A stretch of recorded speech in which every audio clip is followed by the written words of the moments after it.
अगर अब तक तुमने पिछले एपिसोड नहीं देखे तो यार फटाफट देख लो, क्योंकि ये स्टोरी बहुत दमदार जा रही है।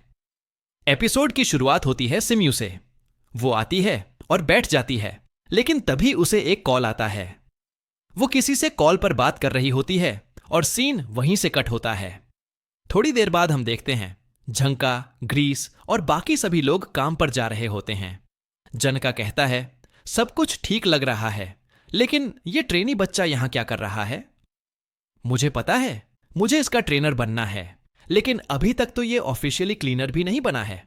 और तभी सिम्यू बोलती है और हमें एक फ्लैशबैक दिखता है। सिम्यू कहती है, मैं तुम्हें एक्सप्लेन करती हूं, क्योंकि जो जॉब हमें मिला है वो रूडो से जुड़ा हुआ है। एक मर्चेंट ने हमें बताया कि पॉल्यूटेड जोन के पास उसे एक ट्रैश बीस्ट मिला और उसने उसका कोई वैल्यूएबल आइटम चुरा लिया। अब क्लाइंट ने हमें कहा है किसी भी कीमत पर उसका कार्गो वापस लाओ। और सबसे शॉकिंग बात, वो कार्गो असल में एक ह्यूमन है जो ऊपर से यानी स्पीयर वर्ल्ड से आया है, और वो एक जिंदा सेपरेट है। सिम्यू कहती है, वैसे रूडो, ये पूरी चॉइस तुम्हारी है, जाना है या नहीं वो तुम्हें डिसाइड करना है। रूडो सब सुनकर सोचता है, मेरे पास कोई पावर नहीं, मैं अपनी ताकत का इस्तेमाल भी नहीं कर सकता, पर मैं किसी के लिए बोझ भी नहीं बनना चाहता। और वो कहता है, मैं जाऊंगा। बाकी सभी उसकी इस बात की रिस्पेक्ट करते हैं, लेकिन तभी सिम्यू बताती है, असल में यह मिशन इंजन को जाना था, लेकिन उसने कहा जब झंका है तो सब मैनेज हो जाएगा। इंजन की बात सुनते ही झंका हैरान रह जाता है। सीन शिफ्ट होता है। थोड़ी देर बाद हम सबको बाहर की ओर जाते देखते हैं। अब झंका थोड़ा खुश भी है, क्योंकि इंजन ने फिर उसकी तारीफ की है। बातों बातों में ग्रीस की बात निकलती है कि वो कोई भी हथियार लेकर नहीं चलता, वो सिर्फ बेयर हैंड से फाइट करता है। उसका एक दोस्त बताता है, मिशन से पहले मैं हमेशा एक प्रे करता हूं कि हम सब वन पीस में वापस लौटें। उसके पास एक लकी चार्म भी है। ग्रीस उसे चुप कराता है और अपना लकी चार्म दिखाता है, पर तभी पीछे कोई आता है। सब डर के पीछे मुड़ते हैं और सामने आती है वही मर्चेंट जिसने उन्हें बुलाया था। उसे देखकर रूडो थोड़ा हड़बड़ा जाता है और उस औरत से सवाल करने लगता है, सेपरेट कहां से आया? वो जिंदा कैसे है? अब वो कहां है?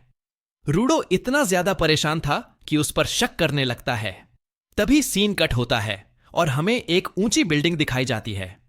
फिर सब उसी बिल्डिंग के अंदर पहुंचते हैं। कुछ दूर चलने के बाद वो औरत सबको एक जगह ले जाती है और कहती है, वो सेपरेट, वो तो एक डॉल था, कोई ह्यूमन नहीं। पर तभी जमीन धंसने लगती है और सब नीचे गिर जाते हैं। नीचे का फ्लोर जैसे पिघला हुआ होता है। वो औरत ऊपर से पूछती है, सब ठीक हो ना? नीचे से जवाब आता है, हां, हम सब ठीक हैं। रूडो जब ऊपर देखता है तो देखता है वो औरत खुद पिघल चुकी है और उसकी पिघली हुई बॉडी से एक आवाज आती है, द सेपरेट यहीं है। नीचे हम दो और लोगों को आते देखते हैं जिनके हाथों में लाइट होती है। वो कहते हैं, देखो, द सेपरेट यहीं है। ये लोग कोई और नहीं बल्कि रेडर्स होते हैं। वो झंका से कहते हैं, द सेपरेट हमें दे दो, वो हमारा है। यहां हमें रेडर्स के बारे में बताया जाता है। ये दुनिया के चोर जैसे होते हैं, लेकिन हर रेडर के पास एक गिवर पावर होती है। ग्रीस अपने 3 सपोर्टर्स से कहता है, एस्केप रूट प्लान करो, और रूडो को लेकर निकल जाता है। वो झंका से कहता है, सॉरी सर, अब आपको अकेले ही सब संभालना होगा। जनका कहता है, कोई बात नहीं, मैं इसी के लिए बना हूं। दूसरी तरफ रूडो और ग्रीस भाग रहे होते हैं। रूडो कहता है, यार, वो इतने स्ट्रांग नहीं लग रहे थे, हम वहीं रुककर फाइट कर सकते थे। ग्रीस कहता है, जो दिख रहा है वो सच नहीं होता, वो गिवर्स हैं और हमें नहीं पता किसके पास क्या ताकत है। सीन शिफ्ट होता है। अब झंका सामने 2 रेडर्स के सामने खड़ा होता है। वो रेडर्स कहते हैं, हमें सेपरेट चाहिए, क्योंकि हम उसके जरिए पूरी ट्रुथ जान सकते हैं। जनका कहता है, हां, समझ गया, तुम लोग उसे बेचोगे और लाइफ भर कमाने लायक पैसे मिल जाएंगे। पर औरत कहती है, ट्रैश बीस्ट? अरे, यहां कोई ट्रैश बीस्ट नहीं है। पर तुम इन क्ले डॉल्स से कैसे लड़ोगे? हम देखते हैं झंका के चारों तरफ बहुत सारे मिट्टी के पुतले एक्टिवेट हो जाते हैं, लेकिन झंका एक को एक ही पंच में उड़ा देता है। वो कहता है, तुम मुझसे इनसे लड़वाओगे, मैं एक पंच में सब उड़ा दूंगा। पर तभी वो औरत हंसते हुए कहती है, बी केयरफुल, तुम्हें नहीं पता तुम्हारे लिए क्या सरप्राइज है। और तभी उन्हीं पुतलों में से एक के अंदर से एक आदमी निकलकर झंका को पंच करता है और फिर से गायब हो जाता है। वो औरत मजाक उड़ाते हुए कहती है, अरे जो बड़े बड़े बीस्ट से लड़ सकता है वो इंसानों से हार रहा है। अब झंका गुस्से में आ जाता है, लेकिन उसके सारे मूव स्लो हो जाते हैं क्योंकि नीचे की जमीन भी सॉफ्ट मिट्टी थी। वो औरत कहती है, ओह सॉरी, बताना भूल गई, नीचे की फ्लोर भी मिट्टी जैसी बना दी है। झंका सोचता है, अब बहुत हुआ।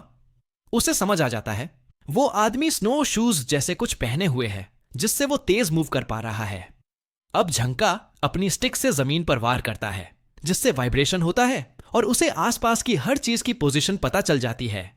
फिर वो एक साथ दोनों को हिट करता है और वहीं ढेर कर देता है। झंका कहता है, अगर तुम लोगों ने ये ट्रिक्स न अपनाई होती तो मैं अब तक खत्म कर चुका होता। पर तभी पीछे से एक और आवाज आती है, तो फिर मैं भी तुम्हारे लिए ऐसा ही कह सकती हूं। और अब सामने एक नया रेडर या शायद मॉन्स्टर जैसा कुछ सामने आता है। उसे देखकर झंका डर जाता है। सीन शिफ्ट होता है। दूसरी ओर रूडो, ग्रीस और बाकी सपोर्टर्स एक इमरजेंसी एग्जिट पर पहुंचते हैं, लेकिन जैसे ही वो निकलने वाले होते हैं एक लड़की सामने आ जाती है। उन्हें लगता है यह झंका है, लेकिन नहीं, वो कोई और होती है। वो सीधा रूडो की तरफ इशारा करती है और कहती है, तुम कौन हो? और तभी वो गायब होकर पीछे से रूडो के पास आ जाती है। तुम ही हो द गिवर, स्पेयर से आया हुआ। बाकी लोग चिल्लाते हैं, ये रेडर है, और वो हमला कर देती है। ग्रीस किसी तरह रूडो को बचा लेता है, लेकिन एग्जिट तब तक बर्बाद हो चुका होता है। अब कोई रास्ता नहीं बचता। ग्रीस कहता है, अगर तुम्हें इस बच्चे को चाहिए तो पहले हमें और फिर क्लीनर्स को पार करना होगा। वो औरत हंसते हुए कहती है, बच्चे, मुझे कोई ऐसा चाहिए जो तुमसे बात करे। और वो रूडो का मास्क उतार देती है। रूडो गुस्से में बोलता है, वो क्लीनर जिसके पास स्टिक थी, तुमने उसके साथ क्या किया? वो कहती है, अरे वो जिसकी बहुत एटीट्यूड थी, मैंने उसे सिर्फ सुलाया है, मारा नहीं। पर शायद मेरा जहर ज्यादा स्ट्रांग है। फिर हमें झंका की हालत दिखती है। वो बुरी तरह से घायल होता है। औरत कहती है, अगर तुम शांति से मेरे साथ चलो तो मैं किसी को हर्ट नहीं करूंगी। लेकिन उसके रूप में बदलाव आने लगता है।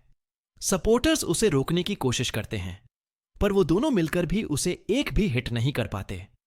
वो सबकी बुरी हालत कर देती है। उसके शरीर में आर्मर्ड ब्लेड्स जैसी चीजें होती हैं। ग्रीस रूडो को पीछे करते हुए कहता है, मैं अपनी टीम को हमेशा सेफ रखूंगा, चाहे कुछ भी हो। मैं उनकी वर्थ को प्रोटेक्ट करूंगा। वो औरत कहती है, सपोर्टर्स जो खुद ताकतवर नहीं होते पर दूसरों को बचाने की कोशिश करते हैं। वो हाथ आगे करती है और कांटेदार ब्लेड्स निकलते हैं। रूडो डर जाता है और कहता है, हे ग्रीस, तुम बेयर हैंडेड फाइट नहीं कर सकते। हमें कोई प्लान बनाना होगा। मुझे डिफेंड करने की जरूरत नहीं, मैं खुद को संभाल लूंगा।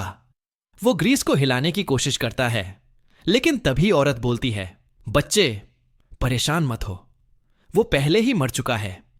रूडो देखता है, उसका हाथ ग्रीस के सीने में ढंसा हुआ है। वो कहती है, घबराओ मत, इसकी कोई वर्थ नहीं थी। और फिर उसका लकी चार्म नीचे गिरता है। रूडो एकदम ब्लैंक हो जाता है। अब आगे क्या होगा? क्या रूडो बच पाएगा? क्या ग्रीस सच में मर चुका है? यह सब जानने के लिए लाइक करो, शेयर करो, और अगर नए हो तो सब्सक्राइब जरूर करना ताकि अगला एपिसोड सबसे पहले तुम देख सको।